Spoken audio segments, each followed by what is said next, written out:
Alright, so in this second part of our chemical reactions notes, we're going to be looking at how we count up how many atoms we have in a chemical formula. So first, we look here, like this here is a chemical formula. So a chemical formula is listed for every compound that exists. There's a specific chemical formula to make that compound. So if we kind of work backwards here, the letters are the chemical symbol. These are what we get right off the periodic table. In this case, it's O, and O is oxygen, the symbol for oxygen. Now, sometimes there's a little number in the lower right-hand corner after the chemical symbol. This is referred to as a subscript, and it tells us how many atoms we have of the element that precedes it. So the 2 relates back to the O that's in front. So this tells me I have 2 atoms of oxygen.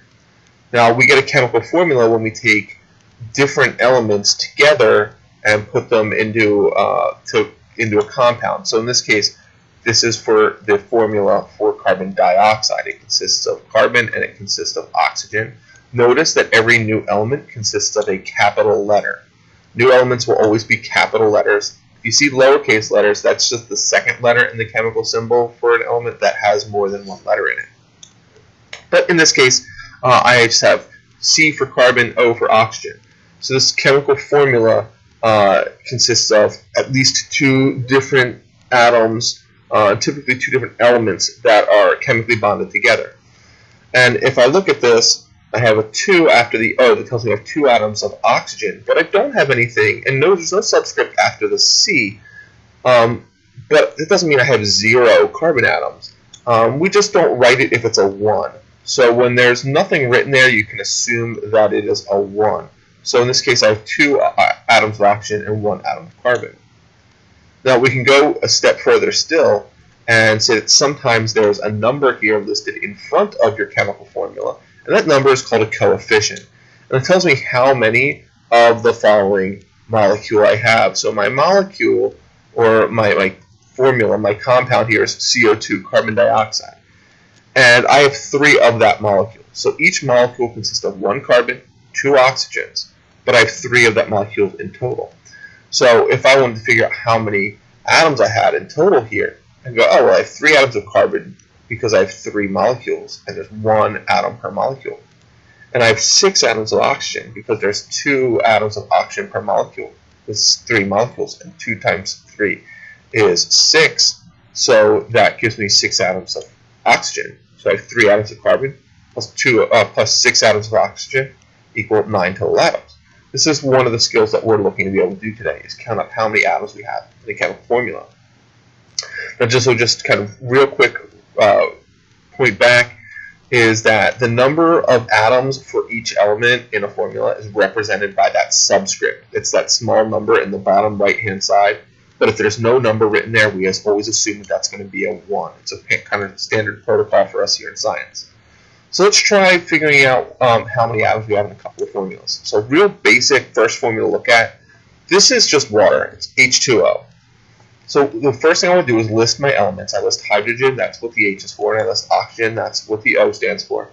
And then I look at the subscripts and count how many atoms I have in total. So I have 2 after the H, so that means I have 2 atoms of hydrogen. And then I do not have a subscript after the O, so that's going to be my magic invisible 1. So that tells me I have 1 atom of oxygen. And then I just add them up. 2 hydrogens plus 1 oxygen equals a total of 3 atoms.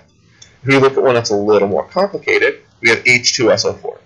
So I find all my capital letters. I have H, S, and O. So that's H is hydrogen, S for sulfur, and O for oxygen. Then I just count up, or I use the subscript to determine how many atoms I have of each. Hydrogen, there's a 2 as a subscript, so I have 2 hydrogen atoms. I have 1 sulfur, and then I have 4 oxygen. And that all comes right from the subscripts. Then we just add these up. 2 plus 1 is 3, plus 4 is 7. So I have 7 total atoms in this molecule right there. That's, again, the skill that we need to be able to do. But sometimes it gets a little more complicated still. And so when we have a coefficient, we want to kind of take this a step further. So I still list my elements, carbon and oxygen. That's the C and O stand for. And then I list my number of atoms on that molecule. 1 atom of carbon on the molecule, 2 atoms of oxygen on the molecule. But then I'm going to multiply that by my coefficient in the front. Since I have 6 molecules of carbon dioxide, with 1 carbon on each molecule and 2 oxygen on each molecule. Let's multiply that. 1 times 6 gives me 6 total atoms of carbon, and 2 times 6 is 12. That gives me 12 total atoms of oxygen on this entire thing with the coefficient included. So then I just add up. 6 plus 12 is 18. That's my total number of atoms on this entire 6 molecules all together. So there's some practice ones for you to try, but I actually want to look at one of these together, and this is this CuNO3 because this adds in something that we haven't talked about yet, and this is the parentheses. See, the thing is, with some chemical compounds, they have these sets that work together. We can call them polyatomic ions. Now, when we've talked about ions so far, we've said ions are atoms that have a charge because they have a different number of protons and electrons. But in reality, ions sometimes are not just a single atom, but rather a group of atoms that work together, but also have a charge. And that's the case here. And NO3 works as a unit, a polyatomic ion, but I have 2 of that unit.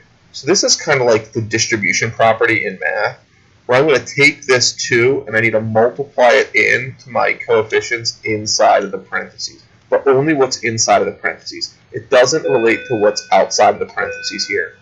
So I can take my elements. I have Cu, and I have N, and then I have O, and I apologize for the writing here. I'm doing this with a mouse, so it's not super neat handwriting here. But then I just count up. Well, how many copper do I have? Well, the copper has no subscript after, so it's going to be a 1. And because it's outside of the parentheses, this 2 is not connected to it. It's not related. There's no coefficient in front. So I just have 1 copper. Again, I still have no coefficient, so I'm not worried about that. But I do have 1 inside of the parentheses with a 2 subscript outside of the parentheses. So I need to multiply that. My 2 here times my 1 in here gives me 2 total nitrogen.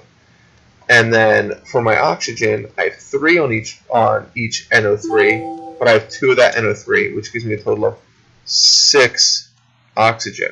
So I have 1 copper plus 2 nitrogen equals 3 atoms plus another 6 oxygen, gives me a total of 9 for my number of atoms in this formula. So that's how we utilize parentheses when they come up.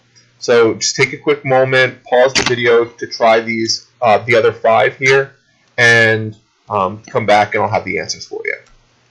Alright, so assuming that you have completed this and you have the answers now, if we're looking at NaCl, well, we have 1 atom of Na, 1 atom of Cl for a total of 2 atoms. For C2H6, I have 2 atoms of carbon plus 6 atoms of hydrogen for a total of 8. We already did this one together, that's 9. For Ca, there's 1, and Cl, there's 2 atoms of that, so it's a total of 3.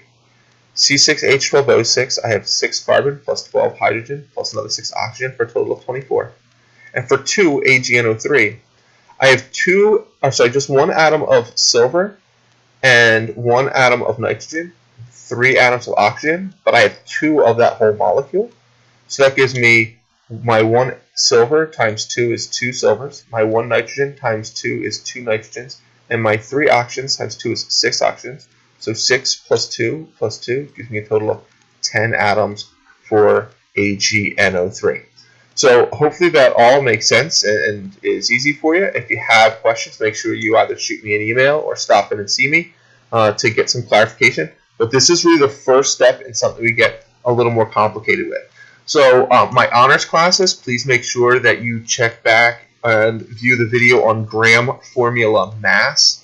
The academic classes don't need to worry about that, but it is going to be something that I expect for my honors classes. So make sure you check that out. All right, guys, have a good one.